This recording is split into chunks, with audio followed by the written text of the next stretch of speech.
Hi, have you ever noticed a child try to get on his bike without the training wheels for the first time? Did you notice how many times he falls off his bike? But then what happens? He gets back on his feet, back on his bike, and keep trying, one trial after the other, until he rides his bike. He becomes an expert in biking. That's what we call resilience. Resilience is the topic of today's video. I'm gonna talk to you about it because it's very important. So in today's video, I'm gonna tell you what resilience is and why it is important. And also I will tell you about a wonderful course I took about Positive Psychology Resilience Master Program, and I will mention 3 benefits I took from this course.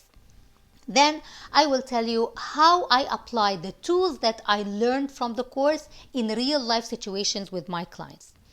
Then I will add 3 other tools that I use from my personal experience that helped my client building their resilience. Finally, I'm going to share with my fellow coaches 3 action steps they can use with their clients. But these steps will be specific and timelined. Let's get started, shall we? The first question, what is resilience? Simply put, resilience is your ability to bounce back after you are hit with an adversity or setback from life. For me, resilience doesn't only mean to bounce back, but to bounce back better, stronger, and more capable of facing similar situations in the future. Why? Simply because life is tough. Life is not a bed of roses. We are going to face some adversities in our life. That's the normal course of life. So we have to be prepared. A major question that my client come to me and they ask is, why me? Why this happens to me? I will answer this question in the form of a story. And by the way, this is a real story. Some planters decided to plant some trees and nurture them in a good way so they can flourish and give off flowers and fruits. So they built the greenhouses, they brought premium soil quality, good air quality, good ventilation, sunlight, everything was perfect, good condition for these trees to grow. They kept vigilant eyes on them. After some time, they found that these trees reach a certain height and then they fell off, one tree after the other. So they didn't understand why the condition is perfect. After digging deep and studying, they found that trees need some strong winds to blow against them. These strong winds help the trees to strengthen their roots, strengthen their trunks, and strengthen the branches so they can face the wind. The stronger the wind, the stronger the trees become. But those trees inside the greenhouse didn't face any wind, so what happened? They couldn't live. So are we. Sometimes these adversities and tough times make us tougher, so we can keep on going in life. Otherwise, we will break easily and we won't be able to continue. This is life, normal course of life. So I took this course about Positive Psychology Resilience Master course to prepare me as a certified coach to help my clients building resilience. So there are many benefits I got from this course, but I will only mention 3 for the sake of time. Number 1 is I understood how important resilience is. It's a necessity, something that I have to build in my life and will help my clients to build in order to be able to carry on with their lives. Number 2, we have to start early on. Don't wait until adversity comes and then you start working on your resilience. Yes, it can happen. You can build your resilience in tough times, but it will be tough and hard and will take longer time. Start early on. When you are in a good state, start building your resilience so you are always prepared. And number 3, I learned many tools, at least 10 tools that I can use to build my strength or my resilience. So let me walk you through the 10 factors that help us build our resilience briefly so you know what we're talking about. The first one is grounded optimism. Usually optimistic people have this positive outlook to the world around them. But sometimes this positive outlook may come across as wishful thinking when it is not built on strong foundation. However, grounded optimism makes this optimistic view grounded on solid ground, has strong foundation. So an optimistic person will look at his strengths, capitalize on them, make use of them to help him face his adversities in the future. Also, optimistic people look at the past successes and try to analyze what skills do they use in these past successes that they can reuse again in the future so they can build on and become successful. Number 2, facing fears. And this is a big one. We are human beings, have fears. That's normal, that's natural. But sometimes some of these fears are psychological, not situational. These types of fear linger in our life and become crippling. Sometimes the only way to get rid of these fears, or at least diminish them, is to look at them eye to eye, face them and get rid of them. The third point is the moral compass. Every one of us has some set of values and morals. Resilient people live up to their values and their morals. You have to fight your own demons to keep your morals intact. That will help you go through life easily. Number 4, spirituality and religion. So religious people believe in the superpower, in God, that He can help them during tough times. Spiritual people also have some kind of belief, perhaps believing in energy or karma, whatever the belief is. Strengthen this belief. Whether you are religious or spiritual, strengthen this belief and build on it. This will get you through tough time, big time. Big time. Number 5, the social support. We are social beings. We need people around us. We are not living in isolation. So start to build your safety network, your safety net. So if bad things happen, you have good people to rely on. They may be a friend or a family member. They may be a colleague or a neighbor. Choose a person whom you know that his qualities or her skills or her character will help you go through tough time. Capitalize on them, nurture this relationship so it can help you in the future. Number 6, role model. It's self-explanatory. Find a role model that you cherish, you truly cherish and you truly believe in. Read about them. Follow their steps. Get inspired with their quotes. This will carry on and go a long way. Next is the physical fitness and the brain fitness. You have to take care of yourself. You cannot take care of other people before taking care of yourself. This is not sacrifice, by the way. When you take care of people on your expense, this is not sacrifice. This is suicidal. Look at the pandemic. When the vaccine came out, who were the first people to take the vaccine? Medical staff, doctors and nurses. They have to take care of themselves so their body is strong enough to take care of us. That's how it works. Take care of your body, eat well, sleep well, exercise, take care of your brain. You need some mental training as well, and we'll talk about that later, but we need this. So when you take care of your body and your brain, this will help you in tough times. Number 9 is emotional flexibility, aka emotional intelligence, and this is a big one. There are many studies out there that shows that people who rank high in emotional intelligence have bigger opportunities to succeed in work or in relationships or in friendships. Emotional intelligence is a big predictor of success. Talent Smart studied 34 important workplace skills, and they found that emotional intelligence is correlated to 58% of successes in all types of jobs. And finally, emotional intelligent people make on average 30K in a year more than people with low emotional intelligence. So that's a big one. Finally, number 10, the 10th factor is meaning and purpose. When you live your life with a meaning and you have a meaning and purpose, this will carry on. This will make you go through tough time because you have a purpose. No one can come up with a purpose for you. This is your number one job. Find a purpose and give meaning to everything that you do in your life. So now let me tell you how I applied some of these factors in real life situation with my clients. So my client is a father of 4. He works in a company, but in a very stressful conditions. The least to say about his job is very stressful. My client was laid off from his work twice in his lifetime. The first time when he was a fresh graduate, he was able to land a good job, decent job. Few months after he was laid off, he faced eviction.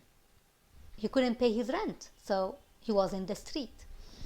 The second time happened after he got his first child. Shortly after he was laid off, again he had to face eviction. Now that he is a father of 4 kids, he's more stressed. He doesn't want to be laid off, so he's clinging to his job. And because he's so desperate, he has been bullied by his colleagues. He has been walked over by his boss, but he cannot do anything. He just has to swallow this because he has to keep his job. So he came to me in this tough situation and mental and stressful state, as you can imagine. The first thing I told him, let's list your point of strength. So he wrote them down. All his skills, soft skills and hard skills, technical skills. So he wrote them down, and when he put them on a piece of paper, he didn't realize that he has all these skills set. So I told him, what can we do to capitalize on them? So he started to think positive about his strength. Then I told him, let's look back at your successes, past successes. There are times in his jobs when he was promoted, when he got a raise, when he got an award. He had some successes. So we analyzed these situations and we tried to distract the skills that he used at these times so he was successful. Again, we listed that down, and he found that he has many skills that he didn't even realize that he have them. Then the next point, I told him, let's face your fear and look it in the eye. What will happen if you were laid off tomorrow?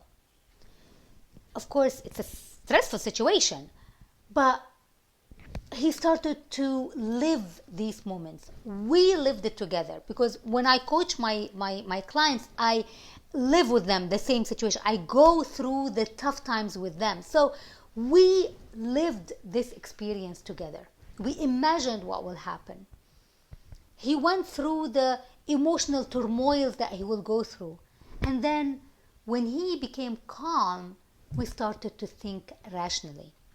What would you do? What network you can rely on? What skills you can use? And then we came up with a plan. We put some smart goals to face this situation if it happens in the future. The good thing about it is that we came up with this plan when he's still in his job. He wasn't laid off at that time, right? And then I told him, let's find your safety net, your network of friends or colleagues. Who can you go to? Who can you rely on?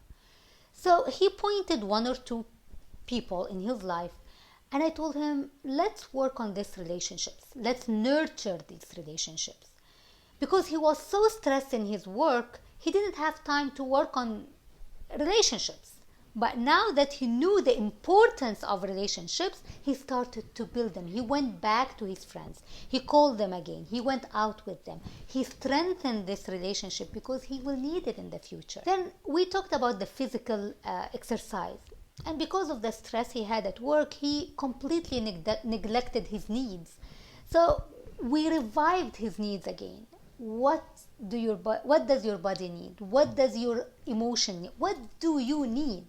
So we talked about that, and we tried to insert some points or some time in his day where he can take care of himself. One of the things was to take long showers. Showers relax him. So he said, instead of taking 3-minute shower, let me take 10-minute shower.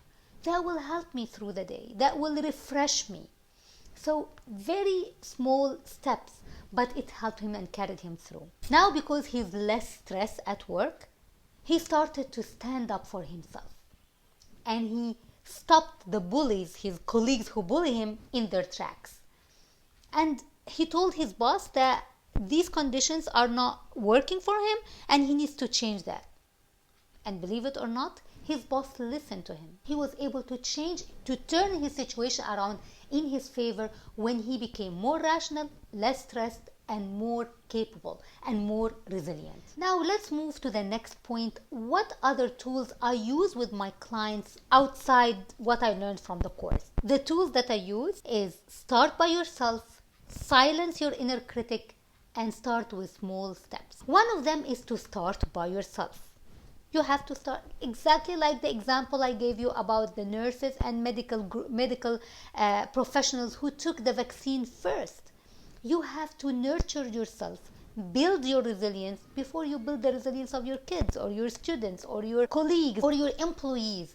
You cannot give what you lack. Build your resilience, start with yourself, and then everything else will follow. Number 2, silence your inner critic.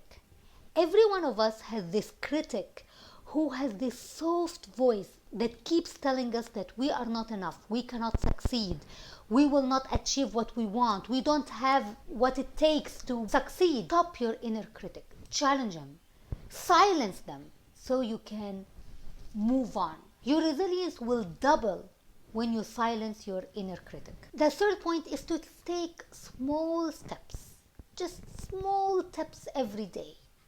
One little step. You don't have to jump and take big leaps in your life. This will come in the future. But when you start building your resilience, start with very little steps. Maybe something like decrease the cups of coffee you drink every day. Maybe wake up 5 minutes early in the morning. Whatever it is you take will help you building your resilience. The last point I'm going to talk about here is the 3 action steps that my fellow coaches can use with their clients. I will give you an example from a real life example from one of my coaches. So I have a client who needs to exercise. It's a medical necessity for her to exercise. However, she came up with 101 excuses not to exercise. Sometimes it's the weather, the time, her kids, her husband, her job, anything and everything prevent her from exercising. So I told her, okay, let's use something in the house. What do you have in the house that can help you exercise? So she told me that she has stairs, 10 steps in her house. I told her how many times you use the steps. She only used the steps twice a day. In the morning to get down and at night time to go up to bed. That's it. So I told her, let's try to use the stair more often in the house. So slowly she started to increase the times to use the stairs up and down, up and down. And after 3 weeks, she comes and tells me, well, okay, now I use the stairs more often up and down throughout the day. I told her what other step you can use. So she told me that when she goes shopping, she will park the car at the end of the parking lot. Instead of parking the car next to the entrance door, she will park the car at the end of the parking lot so she can walk more steps, walking steps. After a couple weeks, she came and told me that walking through the parking lot is not an enjoyable experience. So she wants to switch and go walk in the park. And here you go. She has a time every day. She goes to the park and walk around. And slowly but surely, she started to add time of walking. Then it came slowly but surely. So the 3 action steps that I took with this client is, number 1, I let her come up with her solution that works for her. I do not suggest any solutions for my clients. They come up with solutions that work for them. Number 2, I'm her accountability partner. Every time we meet, I ask her, what did you do? What is the progress? Even if it's small progress, I acknowledge her advancement. I acknowledge her progress. And number 3, I keep pushing my clients slowly but surely. So this is my coaching style. I hope you get something beneficial for you and you find something that can work for you as a coach. So there you have it. This is my experience and what I learned from the course. See you in the next video.